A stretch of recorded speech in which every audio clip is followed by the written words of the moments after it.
बिस्मिल्लाहिर्रहमानिर्रहीम। शुरू अल्लाह के नाम से जो बड़ा बाबरकत नहायत रहम वाला है। अस्सलाम वालेकुम दोस्तों, उम्मीद है आप लोग खैर व आफियत से होंगे।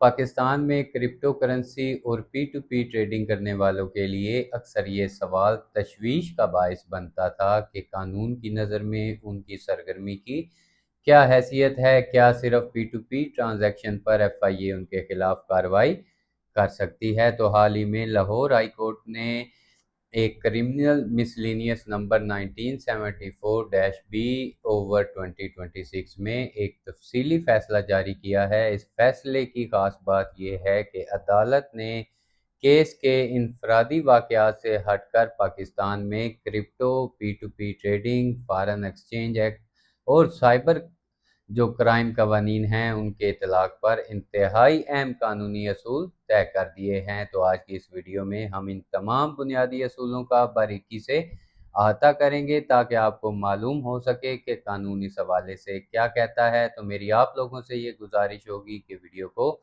आखिर तक ज़रूर देखिएगा। अब हम इन असूलों को वन बाय वन डिस्कस कर लेते हैं। अदालत ने सबसे पहले जो बुनियादी असूल वज़े किया कि स्टेट बैंक ऑफ पाकिस्तान का सर्कुलर नंबर 3 जो 2018 में जारी किया गया था वो सिर्फ बैंकों, DFIs और मालियाती अदारों के लिए एक रेगुलेटरी हदायत थी। आम शहरियों के लिए इसके तहत जुर्म नहीं बनता। स्टेट बैंक ऑफ पाकिस्तान की तरफ से क्रिप्टो को लीगल टेंडर यानी कि सरकारी करेंसी न मानने का मतलब ये हरगिज़ नहीं था कि ये कानूनन ममनू या फिर इलीगल कंट्राबैंड हो चुकी है। रेगुलेटरी फ्रेमवर्क का मौजूद ना होना या फिर बैंकों पर पाबंदी का होना खुद ब खुद दो आम शहरियों के दरमियान पी टू पी ट्रांजैक्शन को ताज़ीरात पाकिस्तान के तहत जुर्म नहीं बनाता। असूल नंबर 2 जो तय किया गया है कि पी टू पी ट्रेडिंग में मर्चेंट पाकिस्तानी रुपए के बदले डिजिटल असासा यानी कि USDT ट्रांसफ़र करता है। ये एक बराह रास्त कदर का तबादला होता था। अगर बाद में जिस क्रिप्टो प्लेटफॉर्म या फिर ऐप पर ख़रीदार ने वो असासा रखा हुआ था वो उसका अकाउंट फ्रीज़ कर दे या फिर वो असासा डूब जाए तो इसका ज़िम्मेदार पी टू पी मर्चेंट को कभी भी करार नहीं दिया जा सकता। अगर ट्रांजैक्शन के वक्त रकम के बदले मुकर्ररा USDT मुंतकिल कर दिए गए थे तो शुरुआत में धोखाधड़ी की नीयत साबित नहीं होती, जिसकी वजह से ताज़ीरात पाकिस्तान की सेक्शन 420 लागू नहीं की जाएगी। असूल नंबर 3 के तहत अदालत ने पीका यानी कि prevention of electronic crimes act 2016 की सेक्शन 13 और 14 पर बहुत वाज़े असूल तय कर दिया है कि किसी भी ऑनलाइन प्लेटफॉर्म या बैंकिंग ऐप के ज़रिए रकम या डिजिटल असासे की मुंतकिली का मतलब ये हरगिज़ नहीं कि साइबर क्राइम का ऑफेंस कमिट हो चुका है। सेक्शन 13 के लिए ज़रूरी है कि मुलज़म ने सिस्टम में मुदाखलत करके जैली या फिर गैर मुअतबर डाटा तख्लीक किया हो और सेक्शन 14 के तहत इलेक्ट्रॉनिक फ्रॉड के लिए वाज़े तौर पर गलत फ़ायदे यानी कि रॉन्गफुल गेन, धोखाधड़ी या सिस्टम में हेरा फेरी का होना लाजमी है। सिर्फ पी टू पी के ज़रिए बैंक में रकम वसूली करना साइबर फ्रॉड के ज़ुमरे में नहीं आता।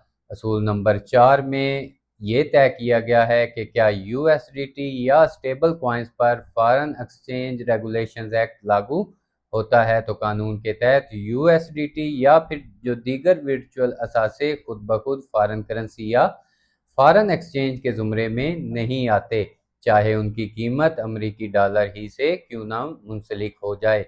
फेरा का इतलाक सिर्फ इस सूरत में हो सकता है जब ये साबित हो जाए कि ट्रांजैक्शन के ज़रिए बाकायदा गैर मुल्की करेंसी का तबादला हुआ, हुंडी या फिर हवाला किया गया या बैरून मुल्क मुकीम किसी शख्स को गैर कानूनी अदायगी की गई हो। सिर्फ वर्चुअल एसेट होने पर फेरा लागू नहीं होगा, क्योंकि अगर ये अनासिर मौजूद ना हो तो सिर्फ पी टू पी के ज़रिए USDT की खरीदो फरोख्त पर फॉरेन एक्सचेंज रेगुलेशन एक्ट का पर्चा दर्ज नहीं किया जा सकता।